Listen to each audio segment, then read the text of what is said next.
बोले नारायण भगवान की जय। श्री परमात्मने नमः।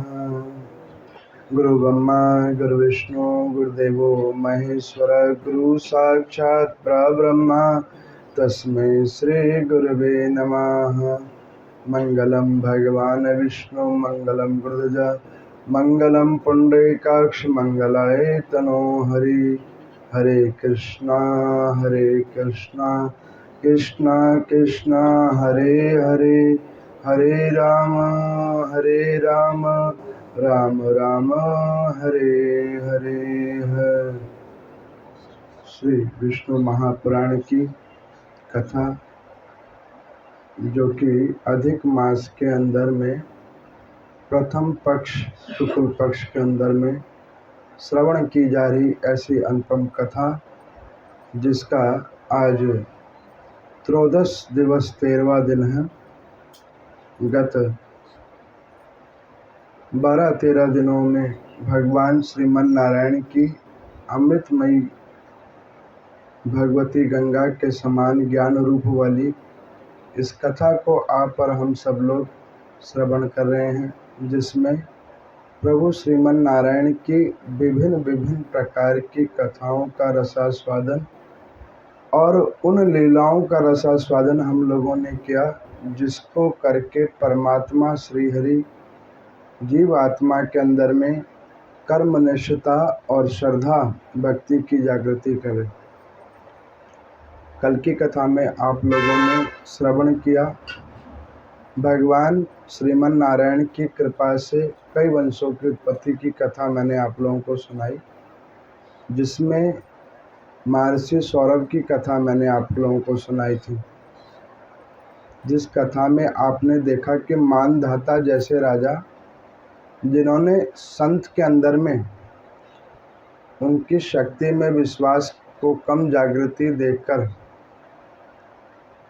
और उस संत की महिमा ना जानकर उनमें अविश्वास किया, लेकिन जब वस्तुत रूप में देखा कि ये संत कोई साधारण नहीं पूर्ण ब्रह्म है, तो वो मान गए कि प्रभु के वास्तविक संत और वैष्णव हैं।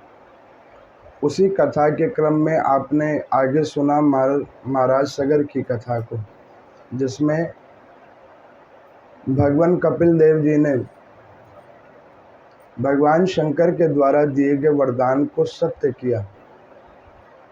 कल मेरे को किसी ने पूछा कि पंडित जी, सनातन धर्म में जितने भी साधु संत हैं, इनको केवल क्रोध ही आता है? तो मैं आपको बतलाऊं, कभी भी किसी साधु और वैष्णव को क्रोध नहीं आता। वो क्रोध तब आता है जब आप उसकी साधना में विघ्न बाधा उत्पन्न करें, उसके भजन में विघ्न बाधा करें। सनातन धर्म में अगर किसी भी प्रकार का आप छंद विच्छेद करेंगे तो उसका परिणाम ऐसा ही होता है। लेकिन फिर भी शास्त्रों में कहा गया है कि साधु का क्रोध भी कल्याणकारी है। उन कपिल मुनि के द्वारा अगर वो श्राप नहीं पाते सगर के बच्चे, तो पृथ्वी पे भगवती गंगा का अवतरण कैसे होता, कैसे भगवती गंगा आती? ये कल की कथा में आप लोगों ने श्रवण किया। अब आज की कथा के अंदर में महर्षि पराशर जी के पास में बैठे मैत्रेय जी ने पूछा कि हे भगवान, हे परम श्रेष्ठ ज्ञानी, कृपा करके अब आप इसके अलावा और कौन कौन से वंश हुए उसकी भी आप कथा कहें। तो कहने कि देखो, जब भगवान रामचंद्र जी का सूर्य वंश के अंदर में उत्पत्ति हुई, उसके बाद एक और वंश उत्पन्न हुआ जिसे कहते हैं सौर वंश। उस सौर वंश के अंदर में सबसे श्रेष्ठ महाराज वे महाराज मित्र शाह। इस कथा को आप लोगों ने कार्तिक माह में भी सुना होगा, ध्यान अगर हो तो कहने कि इस वंश के अंदर में श्रेष्ठ जो राजा हुए वो हुए मित्र शाह नाम के राजा, जिनका भविष्य में नाम पड़ा कलमशपाल। तो उन्होंने पूछा कि ऐसे उनका नाम कलमशपाद कैसे पड़ गया। उन्होंने कहा कि गुरु की अवज्ञा करने के कारण उनका ऐसा स्थिति हो गई। प्रतापी राजा होने के बावजूद गुरु की निंदा की, गुरु की मिथ्या भाषण किया, उसका फल उसे कलमशपाद का नाम पड़ा। तो कहने लगे कि वो कैसे। तो यहाँ पर मैं वो कहने लगे कि एक पूर्व काल के अंदर में सौर वंश के अंदर में एक मित्रशाह नाम के राजा हुए, जिन्होंने भगवान श्रीमन नारायण के प्रति अपना जीवन समर्पित कर रखा था। थे तो राजा लेकिन पूर्ण वैष्णव राजा थे। तो उनके कुल गुरु थे महर्षि वशिष्ठ जी।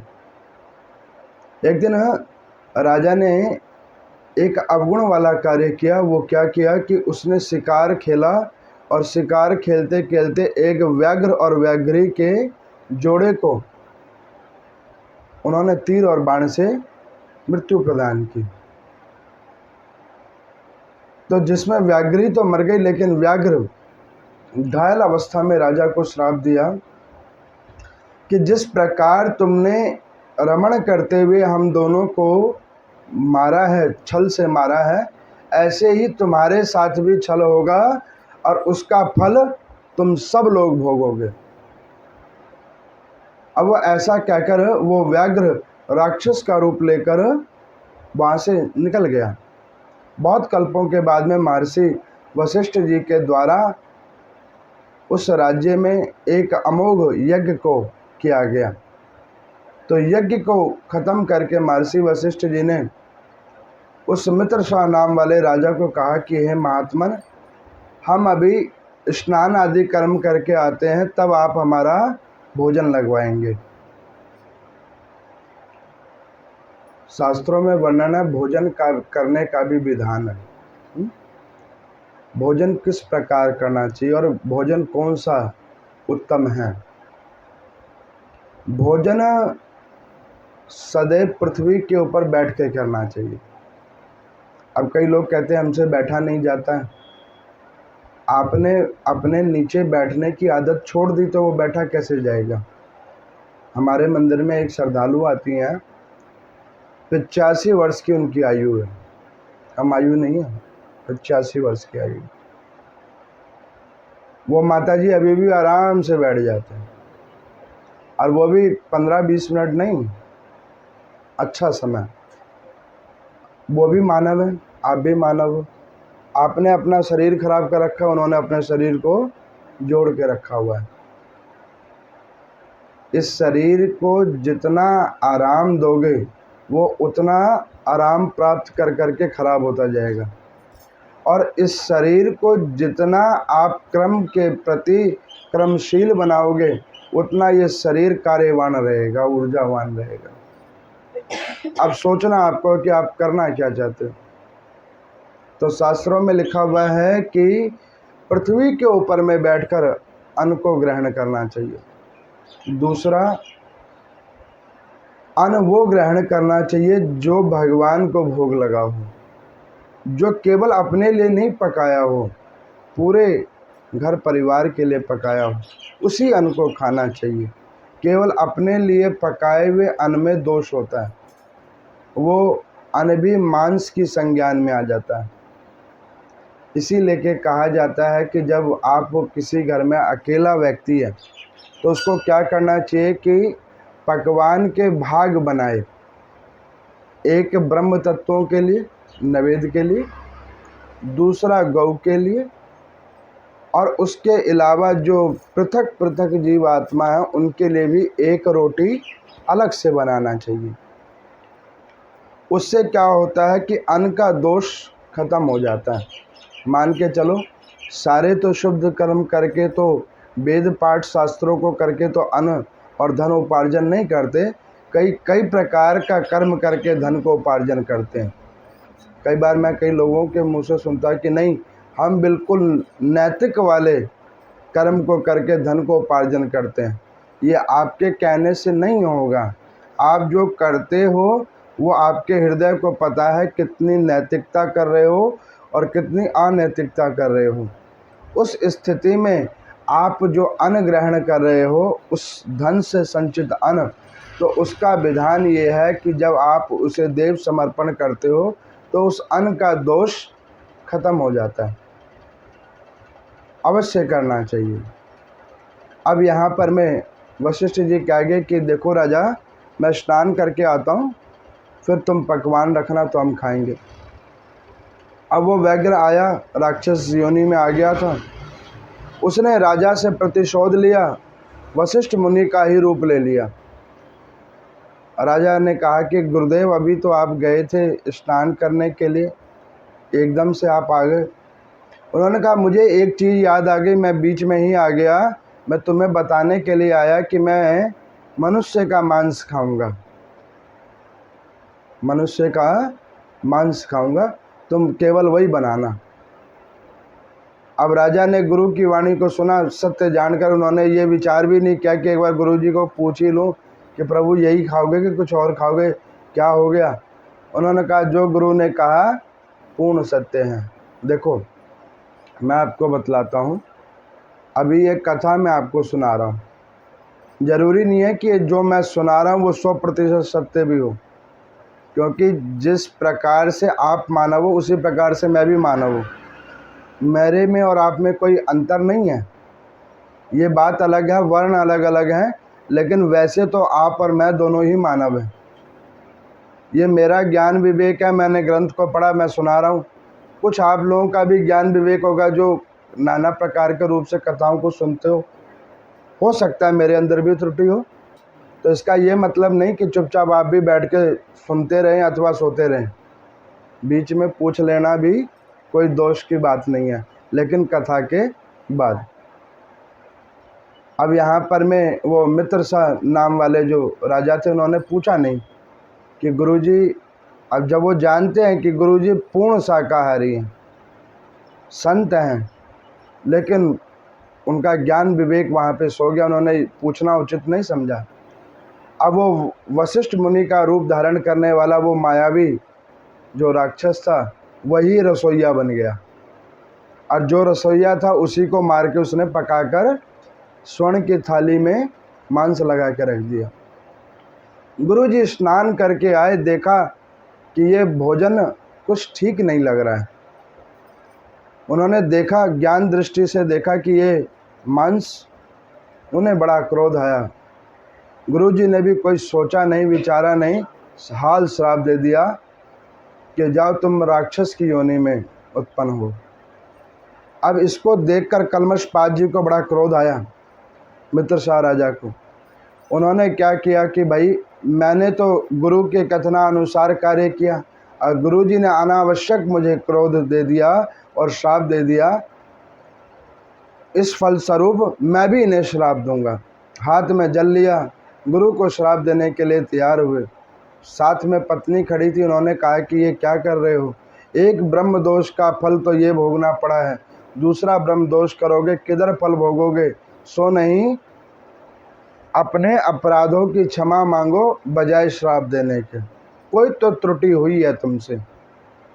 अब इतनी बात जब पत्नी की सुनी तो वह हाथ वाला जो जल था वो अपने पाँव पे ही घेर लिया, जिससे उनका पाँव काला हो गया। उनका नाम मित्रशाह से कलमशपाद पड़ गया। राक्षस देह में आए, गुरुजी ने कहा कि बेटा तेरे से अनजाने में हुआ, कोई बात नहीं, लेकिन ये राक्षस देह योनियों को तू जब भोग लेगा तो अंत में नारायण की गति होगी तेरी।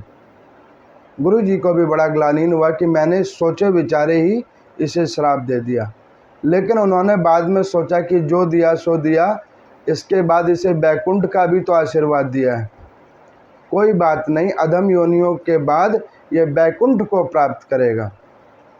इस प्रकार से राजा की वो राक्षस योनि हुई, उसमें और उन्होंने कई अपराध किए, लेकिन गुरु का आशीर्वाद उसके फलस्वरूप अंतगत्वा उन योनियों को भोगकर वो अंत में बैकुंठ धाम को प्राप्त हुई गुरु कृपा से। तो उन राजा से नाना प्रकार के पुत्र हुए थे, जिसमें रिमिक, निमिकांश और महाराज ऋजि, ये नाना प्रकार के उनके संतान थी, जिससे सौर वंश की उत्पत्ति हुई।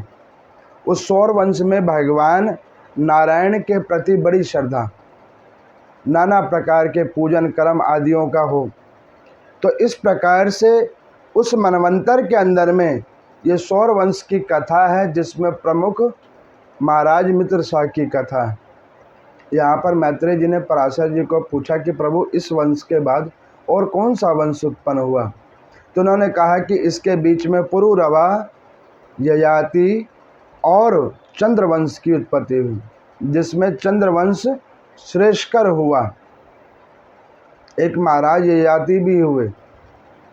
उन महाराज ने भी एक बार गुरु निंदा की थी, जिसका फल उन्हें भोगने के लिए 1000 वर्ष तक 84 लाख योनि में भ्रमण करना पड़ा था। उन राजा से क्या गलती हुई थी कि राजा ने एक बार अपने मन में विचारा कि मैं अपने राज्य में कुशलता के लिए, वैभवता के लिए एक यज्ञ करवाऊं। तो वो अपने गुरुदेव के पास में गए, महर्षि अंगिरा के पास गए, उनको निवेदन किया कि हे महात्मन, आप मेरे राज्य में फलाना फलाना तिथि पे एक यज्ञ का प्रबंध करें जिसमें आचार्य आप बने। तो उन्होंने कहा कि बेटा, इस समय में तो मैंने इंद्र की यहाँ पर पूजन का क्रम पकड़ा हुआ है, तो इंद्र के यहाँ से आने के बाद में मैं तुम्हारे राज्य में ये यज्ञ करवाऊंगा। लेकिन उसके बावजूद उन्होंने क्या किया, गौतम आदि मुनियों के द्वारा वो यज्ञ किया। वो महर्षि अंगिरा जब स्वर्गलोक से आए और उन्होंने देखा कि भाई बात तो मेरी हुई थी और कर ये रहे हैं, तो गौतम मुनि के द्वारा किए हुए देखकर ये गौतम मुनि ने और फिर अंगिरा ऋषि ने, दोनों ने मिलकर उन महाराज को श्राप दिया कि 1000 वर्ष के अंदर में 84 लाख योनि में घूम के तुम आओगे, लेकिन ये राज्य तुम्हारा बचा रहेगा, तब तक तुम्हारे बच्चे चलाएंगे। तो उनके श्रेष्ठ संतान पुरुरवा जी, उन्होंने उस राज्य को संभाला। 1000 वर्ष के अंदर में वो ययाति महाराज 84 लाख योनि में घूम के आए, एक अवहेलना करने के कारण। अब कोई ये सोचे कि हम तो दिन में पता नहीं कितनी अवहेलनाएं करते हैं, हमारा क्या बनेगा? तो देख लो, कथा में जो है वो मैंने आपको सुना दिया, बाकी विचार करना ये आपका काम है। अब उसके बाद चंद्रवंश की उत्पत्ति की कथा कह रहे हैं। तो कह रहे हैं कि चंद्रवंश की उत्पत्ति कैसे हुई। तो महर्षि अत्रि जी के यहाँ पर में एक सुंदर बालक का जन्म हुआ, जिसका नाम चंद्रदेव था, चंद्रमा जिनका नाम था। वो चंद्रदेव देखने में इतने सुंदर थे, इतने निर्मल थे, जिसको देखकर कोटि सूर्य, मतलब असंख्य असंख्य की सूर्यों की जो किरणों का प्रकाश है, वो प्रकाश उसके सामने बिल्कुल उस प्रकार दिखे जिस प्रकार दीपक के नीचे छांव, उनकी सुंदरता के पीछे और उनसे उत्पन्न होते हुई शीतलता को। जब वो चंद्रदेव जी बड़े हुए तो उनको देवताओं के गुरु बृहस्पति जी के पास शिक्षा अध्ययन करने के लिए भेजा।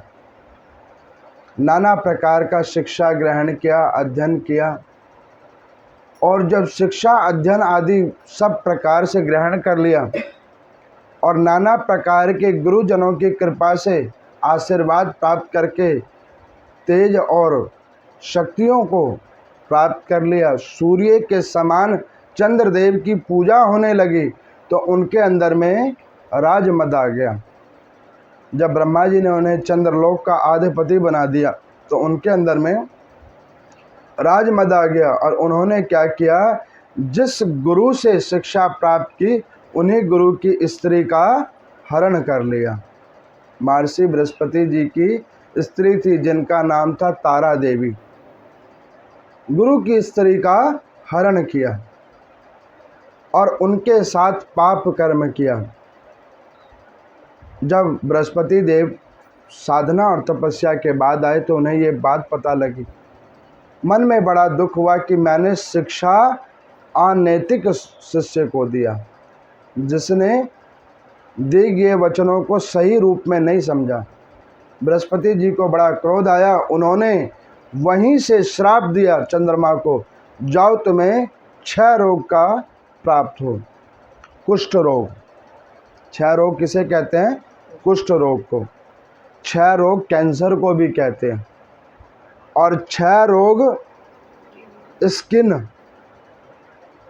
डिजीजेस अथवा टीबी को भी कहते हैं। इन सबको क्षय रोगों की संज्ञान में दिया जाता है। अब उन्होंने, बृहस्पति जी ने श्राप दे दिया कि जाओ तुम्हें क्षय रोग का प्राप्ति हो। बृहस्पति जी गए चंद्रमा के पास, कहा कि बेटा तूने एक गलत काम किया कि अपनी गुरु माता के साथ संसर्ग किया, उठा के तूने लेके आ गया, और उसके बाद में तेरी अभी भी बुद्धि नहीं खुल रही है, तू मेरी पत्नी को वापस कर दे। लेकिन चंद्रदेव ने कहा कि देखो, इसमें अकेले मेरा दोष नहीं है, आपकी पत्नी का भी दोष है। मैंने अकेले ही ये कर्म नहीं किया, उसकी भी इच्छा थी। इस बात को जानकर बृहस्पति जी को और क्रोध आया। उन्होंने तारा देवी को श्राप दिया कि भूमंडल पे तुम रहना, लेकिन तुम्हारा कहीं पे भी अस्तित्व नहीं बचेगा, और आज के बाद तुमसे मेरे से कोई संतान नहीं होगी। बृहस्पति जी का श्राप है तारा देवी को। अब इस प्रकार से चंद्रदेव ने श्राप तो ले लिया, लेकिन बुद्धि अभी भी नहीं खुली। उन्होंने क्या किया कि महाराज बृहस्पति जी के ऊपर में युद्ध करने को तैयार हुआ कि इन्हीं को समाप्त कर दिया जाए। ऐसे जब अज्ञानी शिष्य हो जाएं, जो गुरु की निंदा करें और गुरु से ही श्रेष्ठकर अपने आप को समझने लग जाएं, तो आप सोच लो कि विनाश होने वाला है, उसके कुल का विनाश होने वाला है। अब इधर शुक्राचार्य आदियों ने मिलकर चंद्रदेव का साथ दिया, दंभ आदि असुरों ने चंद्रदेव का साथ दिया। इसी लेके अंधेरी रातों में दानवीय शक्ति बढ़ जाती है।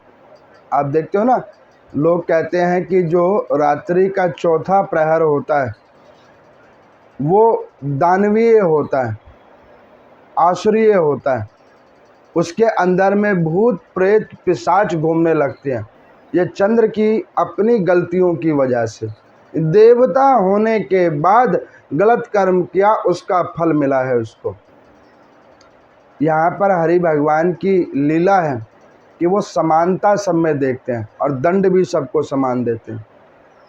शुक्राचार्य के इस प्रकार चंद्रदेव को साथ देना और असुरों के द्वारा महर्षि बृहस्पति जी जो अकेले हैं उनके ऊपर युद्ध करना, इसको जानकर इंद्रादिक देवताओं ने भगवान शंकर और भगवान श्रीमन नारायण स्वयं युद्ध क्षेत्र में आ गए।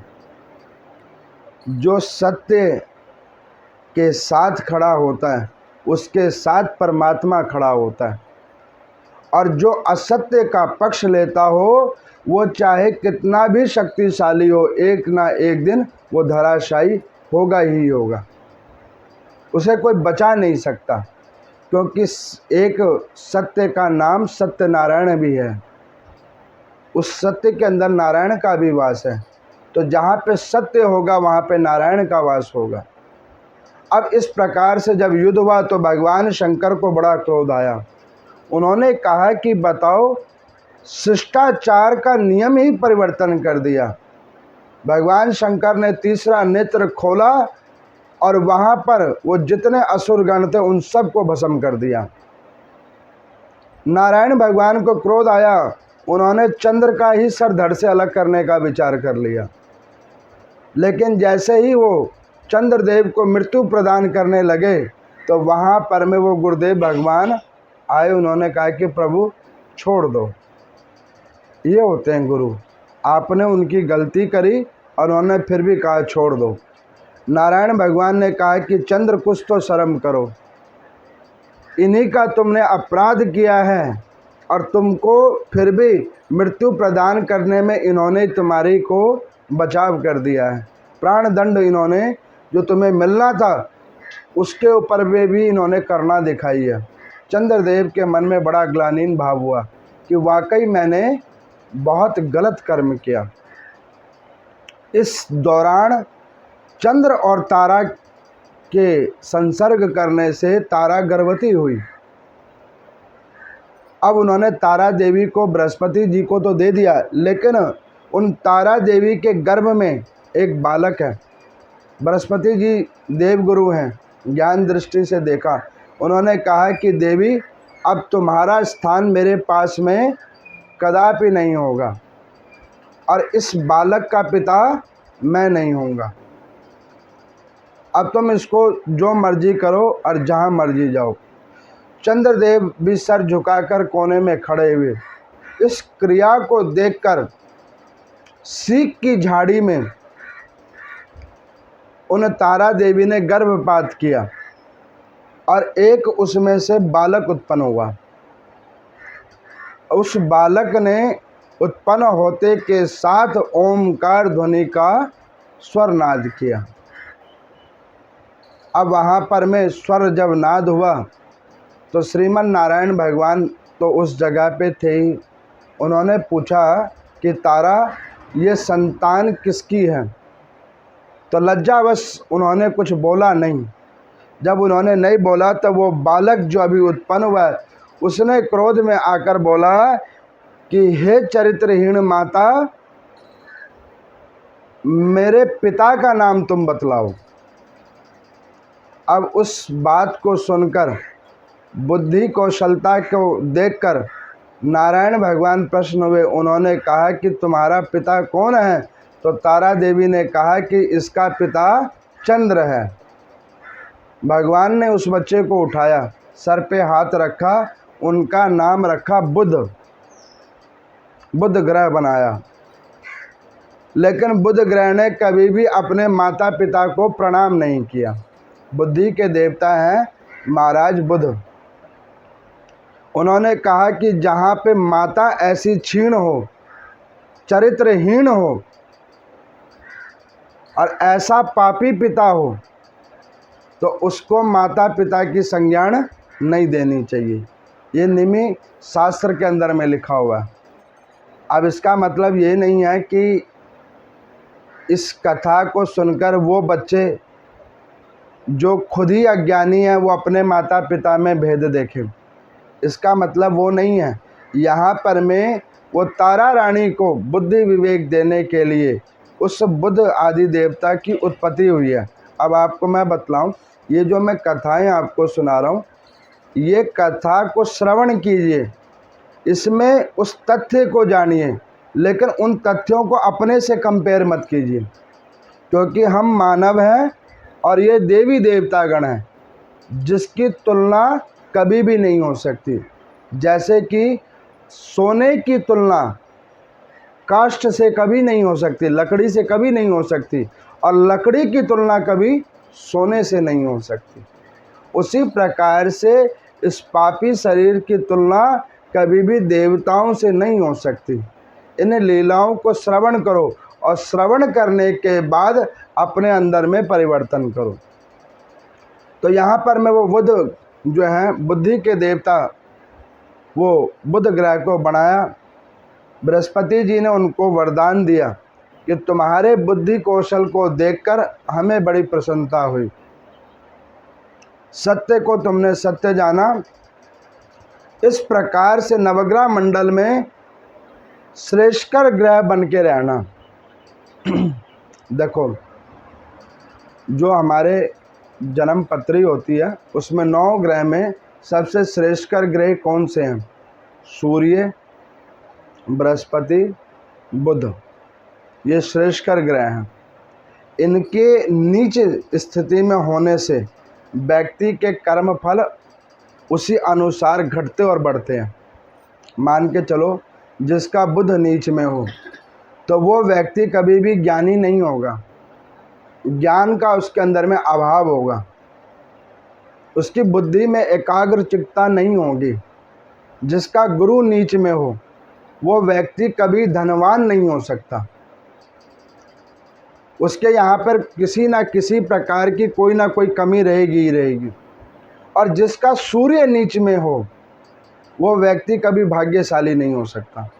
अब मान के चलो कोई कहे कि पंडित जी जिन्होंने ये जन्म पत्री ना देखी हो और उनका क्या बनेगा, तो मैं आपको बतलाऊं, जिन्होंने जन्म पत्री ना दिखवाई हो उनमें भी ये चीज़ों की होती हैं, लेकिन हाँ वो लोग मानते नहीं हैं। होता तो उनमें भी है। मैं आपको बतलाऊं, जैसे पहले के समय में लोग जन्म पत्रियों को नहीं मिलाते थे, पता ही नहीं होता था और मिलाते भी नहीं थे। कुछ पता नहीं होता था, कुछ अज्ञानता बस कि भाई उसने नहीं किया तो मैं भी करके क्या करूं। तो उनमें भी परिणाम होता था। परिणाम कैसे होता था, मान के चलो उस समय में भी अनपढ़ गवार बच्चे बहुत थे और ज्ञानी बच्चे बहुत थे। उस समय में भी साधु जन बहुत थे और दुष्ट जन भी बहुत थे। उस समय में भी कर्मणा अनुसार, ग्रहों की स्थिति अनुसार व्यक्ति का ज्ञान और विवेक ऊपर और नीचे होता था, बशर्ते लोग मानते नहीं थे।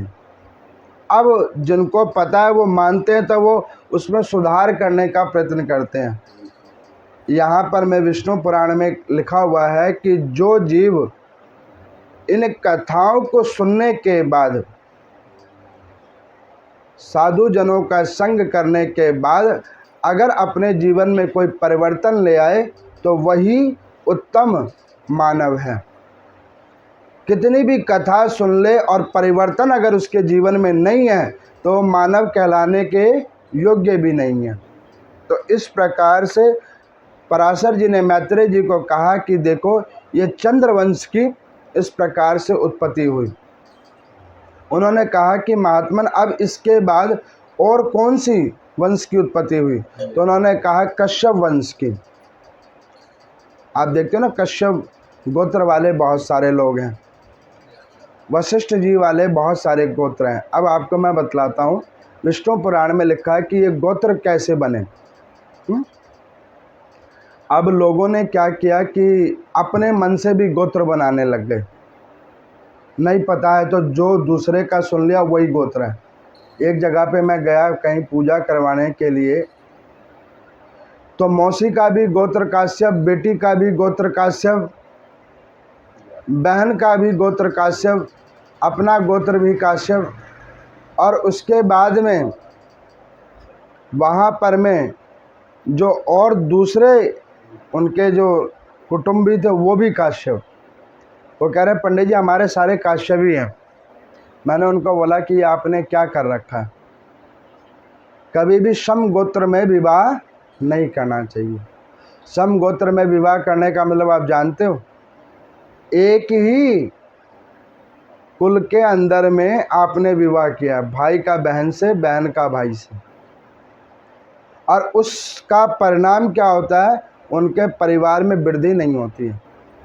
मैं किसी क्षेत्र का नाम नहीं लूँगा, लेकिन मैंने देखा कि उन क्षेत्रों में मौसी की लड़की से शादी करते हैं, मामा की लड़की से शादी करते हैं, बुआ की लड़की से शादी करते हैं। आप क्या कर रहे हो, किसको मूर्ख बना रहे हो? क्या पृथ्वी पे इतनी ही लड़की बची है या इतने ही लड़के बचे हैं जो और कोई नहीं मिला, उन्हीं में जाके आप शादी कर रहे हो? कभी भी ऐसे कर्मों को करने से बचना चाहिए, नहीं तो वहाँ पे वर्ण संकरी संतान उत्पन्न होती है। वो संतान से कुल कभी नहीं बढ़ता, वो कहीं ना कहीं कुल को एक जगह पे रोक देंगे। शास्त्रों में लिखा है कि 11 गोत्र हैं, जिसमें से 6 श्रेष्ठकर हैं, 3 सम हैं और 3 निम्न हैं। और ये 11 के 11 जितने भी गोत्र हैं, यही 11, अब जैसे मैं देखता हूँ कुछ क्षेत्रों में कहते हैं कि महाराज अग्रसेन की हम संतान हैं, अग्रसेन के वंशज हैं। आप महाराज अग्रसेन की संतानें तो हो, उसके वंश प्रणाली में तो हो, लेकिन उस वंश प्रणाली में जो संत होंगे उन्हीं का गोत्र आपको लगेगा। महाराज अग्रसेन का गोत्र आपको नहीं लगेगा। अब महाराज अग्रसेन के समय में जो उनका संप्रदाय था केवल उन्हीं के वो आधिपति बने। कश्यप के अलावा वशिष्ठ भी गोत्र है, गौतम भी है, भृगु भी है, सांडिल्य भी है, पराशर भी है। अब जो पराशर गोत्री है और वो अपने आप को कहे कि नहीं जी हम तो कश्यप गोत्री हैं, तो पराशर गोत्र वाले जीवात्माओं का गुण व्यवहार आचरण अलग है और कश्यप का अलग है। लेकिन कुछ क्षेत्रों ने क्या किया कि सबका गुण आचरण एक प्रकार कर दिया, मतलब दाल भी एक ही प्रकार की, सब्जी भी एक ही प्रकार की और मीठा भी एक ही प्रकार का कर दिया। अब दाल सब्जी और मीठे में कोई भेद नहीं छोड़ा। इससे क्या होता है, इससे वर्ण संकरी संतान उत्पन्न होती है। सनातन धर्म में नियम है, ये ऐसे जो गोत्र क्यों बनाए थे, ताकि वर्ण संकरी संतान उत्पन्न ना हो। अब वर्ण संकरी संतान किसे कहते हैं? डिसेबल्ड चाइल्ड, किसी भी प्रकार का डिसेबल, चाहे मानसिक डिसेबल हो, शारीरिक कोई और अपंगता हो, अथवा उसको कोई ऐसी संक्रमित बीमारी हो जाए जिससे आगे उसके कुल में कोई समस्या हो, इसे लेके दूसरे गोत्र में विवाह करना चाहिए अपने बच्चों का। पहले गोत्र को पूछो।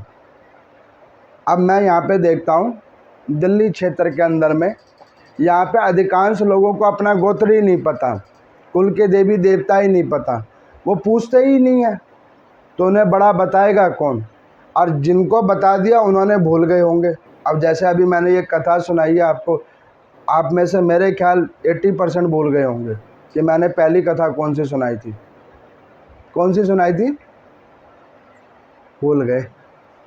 मित्रसाह राजा की सुनाई थी ना अभी। तो ऐसे जब आधे घंटे पहले की कथा भूल गए हैं तो गोत्र कौन याद रखेगा? तो इस प्रकार से ये गोत्रों को और अपने कुल को ध्यान करके रखना चाहिए। उस अनुसार आप अपने संतानों की शादी करो, उस अनुसार दो कुल को एक जगह पे जोड़ो। देखो उधर भी शांति होगी, इधर भी शांति होगी। मैं आपको बतलाता हूँ, आप गौर करना, जो मैं कह रहा हूँ उसको आराम से जाकर गौर करना, और जो आपके ऐसे नज़दीकी रिश्तेदार हों उसमें पहले देख भी लेना। आजकल आप देख लो छोटी छोटी बातों पे तलाक हो जाता है, आप देखते हो। आप एक बार दोनों का गोत्र पूछना कौन सा है तुम्हारा। अधिकांश तलाकशुदा व्यक्तियों का गोत्र एक मिलेगा। ये मैं पीछे 3 साल से इसके ऊपर रिसर्च कर रहा हूँ।